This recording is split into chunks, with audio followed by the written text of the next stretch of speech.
Hammer Film Productions were the titans of British horror from the mid-50s to the early 70s. However, as the Hollywood studio system began to incorporate higher levels of violent and sexualized content, Hammer's selling points became less and less unique. The company entered liquidation in 1979 and lay dormant for many decades, during which time, just like Michael Jackson, the horror genre undertook constant changes. Yet through all this time, the Hammer name still resonated. That is why John DeMille, the creator of reality TV mega-hit Big Brother, bought the rights to Hammer, past and future. The resurrected company's first producing credit occurred just 1 year after the buyout. The 2008 vampire tale, Beyond the Rave. Yeah. It was released in episodic installments for free on the social media giant MySpace, which, thanks to the Circle of Life, is now itself a dead company. Yeah. Content and release-wise, this was obviously not reflective of Hammer's glory days. But, bigger plans still lay in the pipeline. Also in 2008, production began on what would technically be Hammer's first theatrical release in decades, Wakewood, a folk throwback to British horrors of the early 70s, and a much more fitting return for Hammer.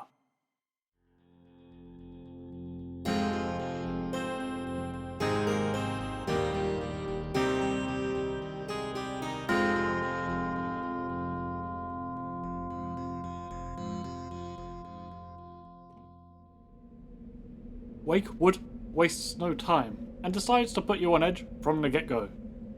We catch glimpses of a happy family having a morning celebration as it is young Alice's birthday. Yet somehow, the cheerful playtimes and gifting sessions don't feel right. The editing declares itself to the audience, constantly cutting away from the happy event to the parents appearing decidedly less chipper. Again, Wakewood wastes no time. Alice is promptly sent on her way to school. Happy birthday! But mere moments later, in an incredibly upsetting and horrifying scene, she is mauled by a very bloodthirsty Alsatian.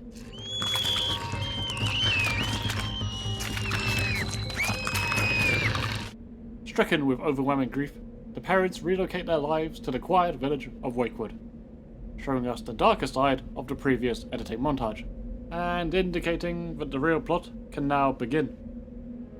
The couple now lead very somber and quiet lives. The husband distracts himself with his work, while the wife is little more than a husk, distracted and blank. Blank. But who would have guessed the town with the spooky name is actually pretty spooky?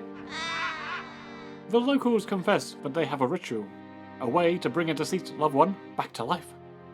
This is a tempting proposition to the couple, but there are many rules that must be adhered to. The deceased person must have died less than a year ago. The deceased cannot leave the boundaries of the town. The couple too will have to remain in Wakewood forever. Another fresh corpse must be offered up as part of the ritual and rebirth. Several trinkets must be collected. Several gritty actions are involved in the process, such as crushing the thorax and splitting the spine. And after all of this, the deceased can only be sustained for 3 days, at which point they must be lured into the woods and buried for good.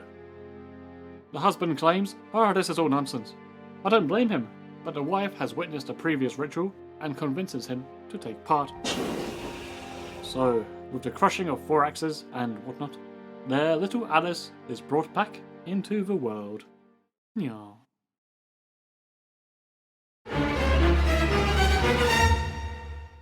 It is bittersweet to the point of toothache, watching this family reunited and playing around once more. You're happy for them, but you can never shake the feeling that this is going to be ripped away from them after 3 days. But this is incredibly unnatural. Something isn't right. Well, yes, besides the obvious fact that a dead girl was walking around, getting her hair cut and shit. It becomes painfully worrying that someone in this story has not been telling the whole truth and nothing but the truth. So help us all. Wakewood really does carry that old 70s feel into the 21st century. It is directly comparable to Don't Look Now, featuring the tragic loss of a young daughter and the effect it has on the couple, right down to the inclusion of a time-jumping sex scene. Nice. And because it is a folksy tale set in a rural location in this part of the world, yes, there is a Wicker Man vibe that pervades the action. A small rural community that bands together around a dark ritual is a strong link.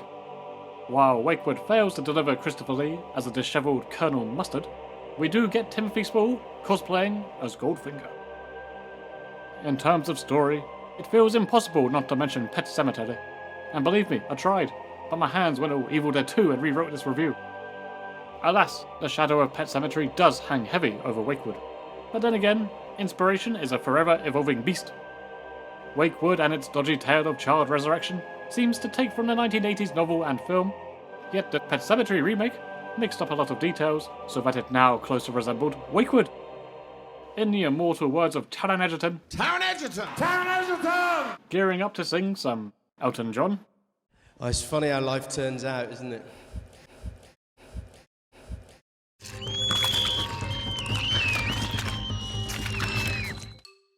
The film gives you a nice trip through the gorgeous Irish countryside, though the mood transforms the landscape, at best, into a bleak representation of the couple's grief.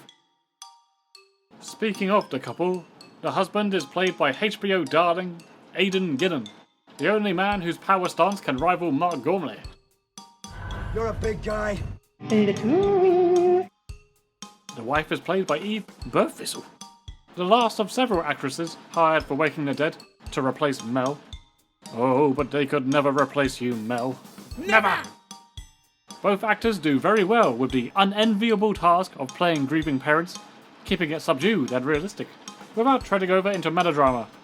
And as I said before, Timothy Spall makes an appearance as the leader of the Wakewood community. He effortlessly bridges the gap between being a believable and friendly member of the village, while also being a dab hand at resurrections. There aren't many actors who could work a spiritual abacus like Mr. Spall, I'm telling you. All the little details about the ritual seem carefully crafted and are explained so matter-of-factly that you almost accept that dead people could be reborn through other corpses. When the second half takes a less realistic turn towards supernatural horror, I was somehow taken a bit off guard after being sucked into the human drama of it all. Forget zombie kids, how many films have you seen where someone gets crushed by a cow? On that note, there is some real juicy blood work going on here. It makes it all the more disappointing when the occasional digital effect is used in lieu of practical effects. They clearly had a good team on hand, what gives? But yes, overall, I recommend Wakewood, a tragic and affecting traditional folk horror. As an even wiser man than Taron Egerton once said, but sometimes that is better. Oh, would you look at the time? That's correct. It is that hour of the day where I must choose the top 3 films from this decade that were highlighted in this series. What a bloody mouthful, Jesus Christ. In no particular order, I give to you. Day Gone, 2001. A silly but entertaining Lovecraft story starring a load of fishmen. R Point, 2004. A chilling South Korean ghost story that makes full use of its Vietnam War premise. And finally, Fears of the Dark, 2007. A vibrant and ridiculously engaging anthology of animated horrors. Let me know your favourites from the 10 films selected for this series, or indeed any other shoutouts from this decade you wish to offer. Until the next time then, friends of the Blowfish, when we will venture into the final decade of 100 years of horror. Spooky.